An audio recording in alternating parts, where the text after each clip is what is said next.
It all started with a call I never expected. I'd been working tirelessly on a project I hoped would finally get me the recognition I'd been fighting for. It was the kind of opportunity that could change everything, so I threw myself into it. Meanwhile, my wife, Karen, was at home taking care of our son, Henry. I thought we were good. We'd been married for over 8 years, built a life together. But nothing prepared me for what happened next. It was my brother David who called me. David, the golden child, the one everyone adored, the one I used to look up to. We hadn't spoken much lately. Life had just pulled us in different directions. I figured maybe he wanted to reconnect. When I picked up, I could feel the tension in his voice, like he didn't know where to start. There was a long pause before he spoke. "Mike," he said, "I need to tell you something. It's about Karen." My heart dropped. I knew something was wrong the second he mentioned her. I interrupted him, not wanting to believe it.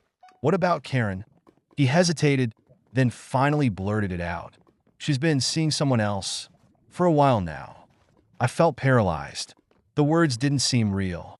I asked him to repeat it, half hoping I'd heard wrong. But when he did, the weight of what he was saying hit me full force. Karen, my wife, had been cheating. I couldn't even begin to process it. He didn't say who it was at first, but deep down, I already knew. I took a breath, barely managing to whisper, "David, is it you?" The silence on his end said everything. My brother had been sleeping with my wife, the woman I thought was mine, who I'd given my life to. I'd always known David could charm anyone he met, but I never thought he'd betray me like this. He kept apologizing, saying it was a mistake, but none of that mattered. The truth was out, and there was no unknowing it. I told him I didn't want to hear another word and hung up without saying goodbye. I stared at my phone numb. My mind kept trying to find a reason, something that would explain why Karen would do this. I love her. We'd built a family. How could she betray us? I called Karen. When she answered, her voice was almost unrecognizable, hesitant. She must have known I'd found out. I demanded she tell me the truth. And after a pause, she confessed. She told me she and David had been seeing each other for months. They'd been sneaking around while I was working my heart out for us. And it wasn't just a fling. She said they'd stayed in hotels, whispered promises to each other. All while I thought we were happy. She admitted it had started after our wedding, that their connection was undeniable, but she stayed with me for Henry's sake. She told herself she could control it, that it was a mistake she'd eventually stop. But she didn't, and now I was left to deal with it. She begged for forgiveness, but I couldn't even look at her. She had destroyed everything. That night I packed my things. I didn't scream. I didn't cry. I just packed and left. Karen was sobbing, begging me not to go, but I couldn't stay. Not after what she did. I left her, my son, our home, everything that had once mattered. I checked into a hotel and lay awake all night, my mind churning with images of her and David together. The betrayal was unbearable. The next day, I went to my parents to tell them. I thought they'd take my side, but my mom immediately defended David. She tried to make excuses, saying he didn't mean it, that it wasn't entirely his fault. I was disgusted. She didn't get it, couldn't understand the level of betrayal I felt. I didn't stop there. I needed David to own up to what he'd done. I called him again, confronted him directly. At first, he denied it, but when I told him Karen had confessed, he tried to shift the blame. Said she'd seduced him, that she couldn't resist. I didn't want to hear it.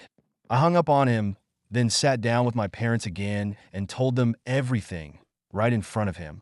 My dad, usually the strong, silent type, was furious. He'd raised us to put family first, to protect each other. And now, David had thrown all of that away. My mom tried to rationalize, but as she processed it, I saw the pain sink in. My dad told David that if he wanted to be part of this family again, he'd have to earn it back.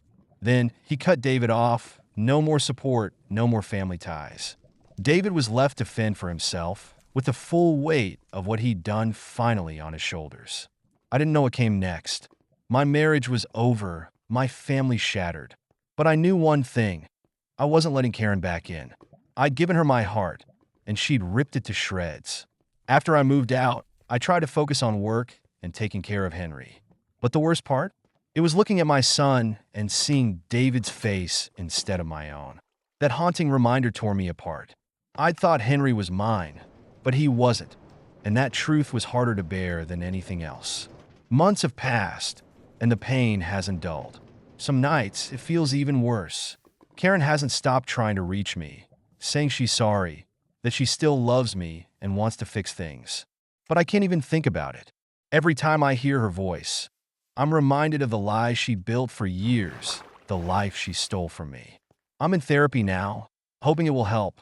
But even there, I can't bring myself to let it all out. The anger, the hurt, it's buried so deep, I don't even know where to start. And just when I think I'm making progress, a memory or a photo pulls me right back. Then there's Henry. He's all I have left.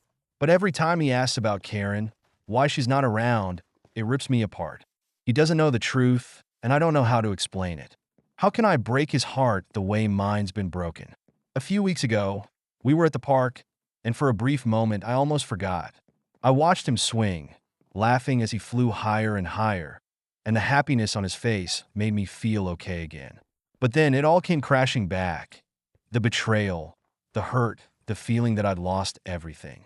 Afterward, I went to a coffee shop Karen and I used to go to, thinking it might help me make sense of things.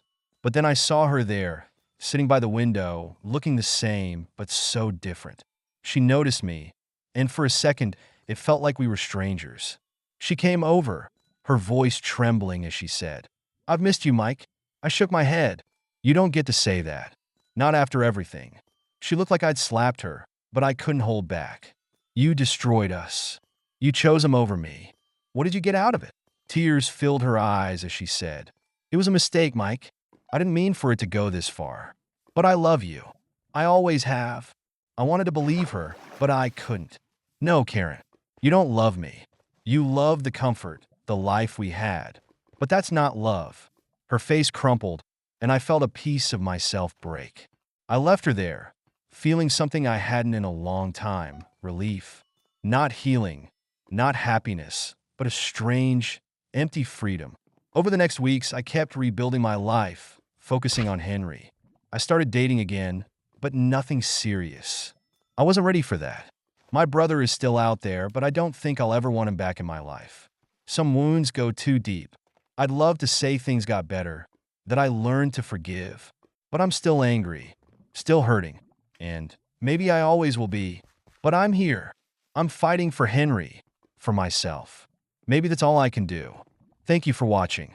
If you haven't subscribed yet, please do so, and hit the notification bell to stay updated with more real stories like this.